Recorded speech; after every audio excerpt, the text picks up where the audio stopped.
Gordon always pulled the big express. He was proud of being the only engine strong enough to do so. It was full of important people, like Sir Topham Hatt, and Gordon was seeing how fast he could go. "Hurry, hurry, hurry," he said. "Trickety-trock, trickety-trock, trickety-trock," said the coaches. In a minute, Gordon would see the tunnel where Henry stood bricked up and lonely. "Oh, dear, why did I worry about rain spoiling my lovely coat of paint? I'd like to come out of the tunnel." But Henry didn't know how to ask. "I'm going to poop-poop at Henry," said Gordon. He was almost there when, whoosh! And there was proud Gordon going slower and slower in a cloud of steam. His driver stopped the train. "What has happened to me?" asked Gordon. "I feel so weak."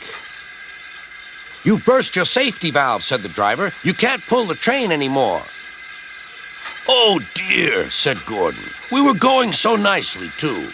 And look, there's Henry laughing at me." Everyone came to see Gordon. Said Sir Topham Hatt. "These big engines are always causing me trouble.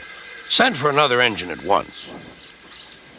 While the conductor went to find one, they uncoupled Gordon, who had enough puff to slink onto the siding out of the way.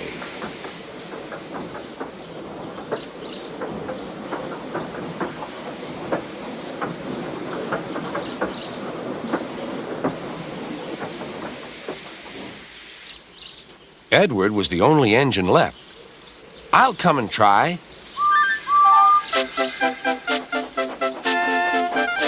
"Pooh," said Gordon. "That's no use. Edward can't push the train." Kind Edward puffed and pushed and pushed and puffed, but he couldn't move the heavy coaches. "I told you so," said Gordon. "Why not let Henry try?" "Yes," said Sir Topham Hatt, "I will."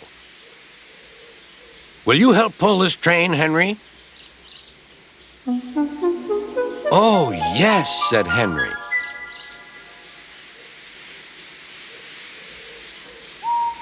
When Henry had got up steam, he puffed out.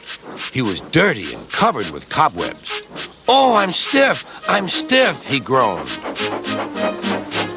"Have a run to ease your joints and find a turntable," said Sir Topham Hatt.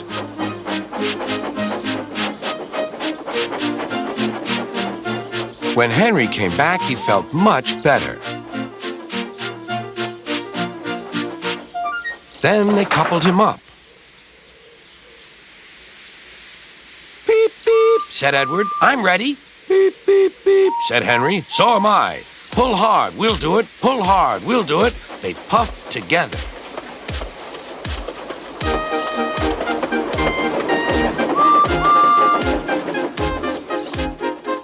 "We've done it together, we've done it together," said Edward and Henry. "You've done it, hooray! You've done it, hooray!" sang the coaches. Everyone was excited. Sir Topham Hatt leaned out of the window to wave at Edward and Henry. But the train was going so fast that his hat blew off into a field where a goat ate it for tea.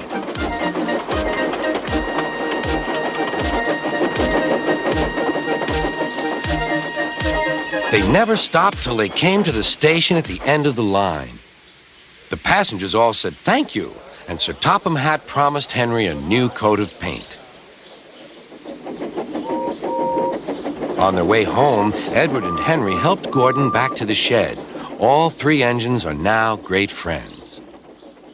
Henry doesn't mind the rain now. He knows that the best way to keep his paint nice is not to run into tunnels, but to ask his driver to rub him down when the day's work is over.